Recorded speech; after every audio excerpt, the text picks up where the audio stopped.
شرارت عام ہو رہی ہے، جھگڑا لڑنا فتنہ ہمارے اپنوں نے اپنی زندگی کا مقصد بنا لیا۔ ایسے دور میں ایمان کو سنبھالنا اللہ کی قسم یہ سب سے بڑی بات ہے۔ پہلے تو بھی دوسرے بازو والوں کے جلسوں میں جا کے بیٹھے تو گستاخی سننے کو ملتا تھا، ڈر ہوتا تھا اللہ اکبر کتنا خطرناک بیان کر دیا ہے۔ آج گستاخی جا کے جلسوں میں 10 دنوں میں بیٹھ کے سننے کی ضرورت نہیں ہے، فونوں پہ گھس کے اندر جیب کے اندر نکل جائے گا۔ فیس بک کھولے تو بازو والے مولانا کا بیان، یوٹیوب کھولے تو بازو والے مولانا کا بیان، وہ کھولے تو انسٹاگرام کھولے تو بازو والا مولانا۔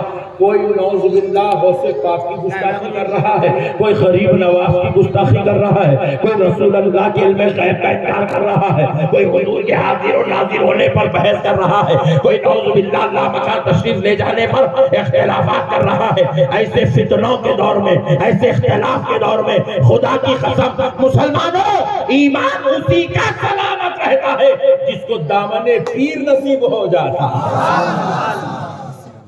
پیر کا دامن تھام لو، پیر کا بولے تو پیر کا اس تھامو، منگل کا آپ کو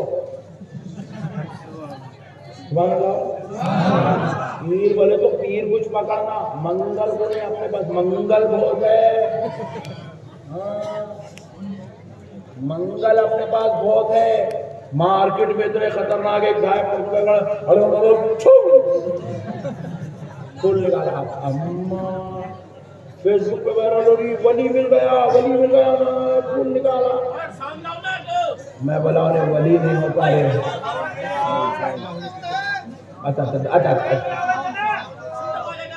بڑا ٹینشن نہ کرو یار، نکالنا یہ نکالنا، اس سے ولی کا کوئی تعلق زور سے بولیے۔ ولی کہتے کس کو ہے؟ جس کا چہرہ دیکھو تو خدا یاد آ جائے۔ ولی کس کو کہتے ہیں؟ جو شریعت کا پابند ہوتا ہے۔ ولی کس کو کہتے ہیں؟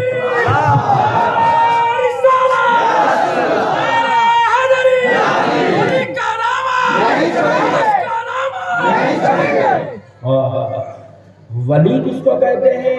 جو نمازوں میں نظر آتا ہے۔ ولی کس کو کہتے ہیں؟ جو مسجدوں میں نظر آتا ہے۔ ولی کس کو کہتے ہیں؟ جو غلاموں کو بلا بلا کر ان کے قلب کو پاک کرتا ہوا نظر آتا ہے، انہیں خدا سے جوڑتا ہوا نظر آتا ہے، گناہوں سے توبہ کراتا ہوا نظر آتا ہے، دنیا سے فتنے مٹاتے ہوئے نظر آتا ہے، محبت و پیار اخلاص کی بات کرتا ہوا نظر آتا ہے۔ ولی کون ہوتا ہے؟ سنو دوستو، جس کے دل میں غوث اعظم کی محبت ہوتی ہے، جس کا تعلق غوث پاک سے بڑا مضبوط ہوتا ہے۔ سبحان اللہ، ذرا سبحان اللہ۔ یارو پیر کا دامن تھامو، یہ فتنوں کا دور ہے، یہ اختلاف کا دور ہے، اور آپ تو بنگال والے بڑے خوش نصیب ہو یار، تمہارے پاس تو غوث پاک کا بیٹا بیٹھا ہوا ہے۔ سبحان اللہ، ہمارے پاس تو غوث پاک کا بیٹا، میں پریشان ہوں بھائی، بنگال میں غوث پاک کی اولاد، اللہ اکبر، شجرا سنا تو فخر محسوس ہوا۔ 2 منٹ کی ملاقات ہوئی تو خدا کی قسم میرا دل چلا اٹھا، یہ سید ہی ہے۔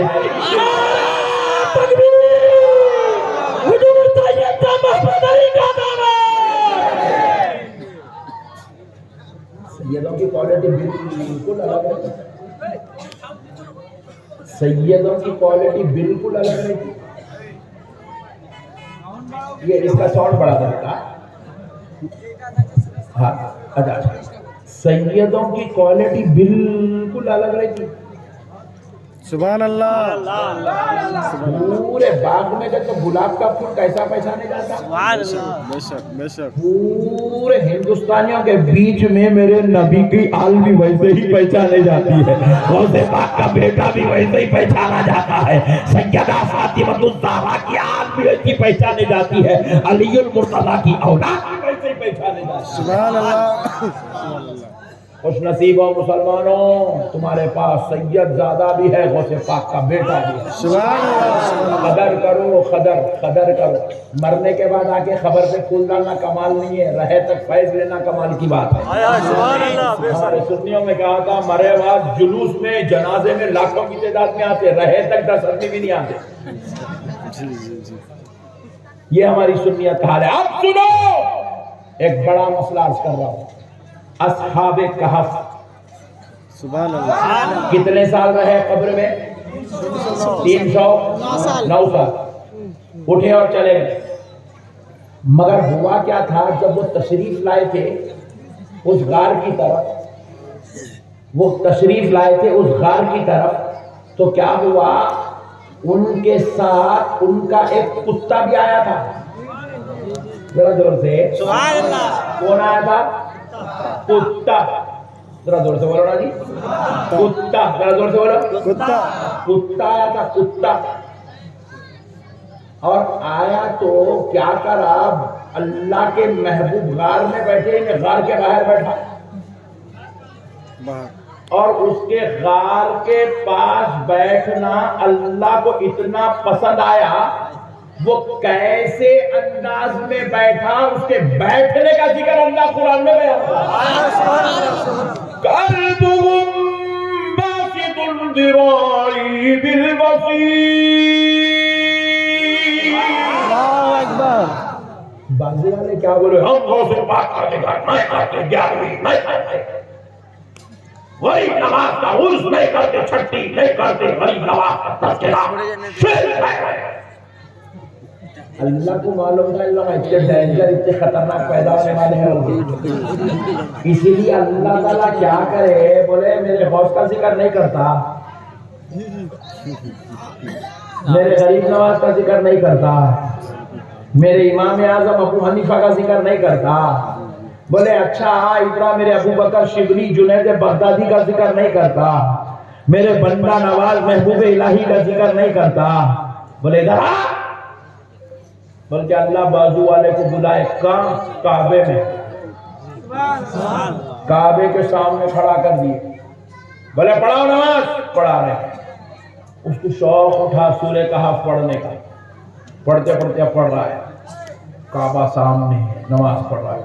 قلبهم باسط ذراعيه بالوصيد.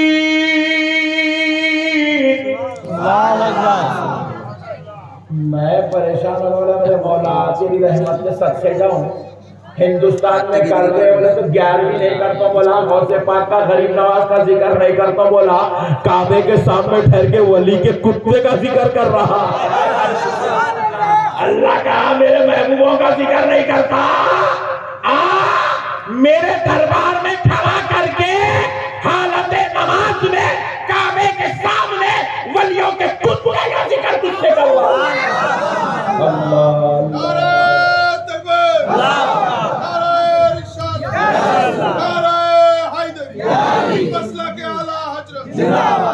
اور ایک بار نہیں 4 بار اس کتے کا ذکر ہے. کتنے بار؟ 4 بار. ذرا زور سے بولو. 4 بار. وہ 3 تھے, چوتھا ان کا کتا تھا, وہ 5 تھے, 6واں ان کا کتا تھا, وہ 7 تھے, 8واں ان کا کتا تھا, اور کچھ نے کتے کے بیٹھنے کا انداز ایسا تھا. 4 مرتبہ کتے کا ذکر ہے, اور ہر بار قلبن بول کر یہاں قلبہم, ہم کی جو ضمیر ہے یہ لوٹ رہی ہے اصحاب کہف کی طرف, یعنی کہ وہ کتا کس کا کتا تھا؟ اللہ کہہ رہا ہے وہ اصحاب کہف کا کتا تھا. اصحاب کہف کا کتا, اصحاب کہف کا کتا, ولیوں کا کتا, میرے محبوبوں کے در پہ بیٹھنے والا کتا. اب سنو مسلمانوں, وہ کتے کی نسبت اللہ نے ولیوں کی طرف دے کر بتلا دیا. اے دنیا والوں, کتا تو نجیس ہے, ناپاک ہے. کتا جس پانی میں منہ ڈال دے وہ پانی سے نہ وضو کر سکتے ہیں, نہ پانی نہا سکتے ہیں, نہ غسل کر سکتے ہیں, نہ اس سے پکا سکتے ہیں, نہ اس سے ہاتھ منہ دھو سکتے ہیں. سنو, وہ نہ پانی ناپاک ہو گیا, کیونکہ کتا ناپاک جانور ہے, اور ساری کائنات کے ناپاک جانور دوزخ کی مٹی بنا دیے جائیں گے, مگر اصحاب کہف کے در پہ بیٹھنے والا کتا دوزخ میں نہیں جائے گا. اللہ اس کو انسانی شکل و صورت دے کے جنت میں داخل. تکبیر.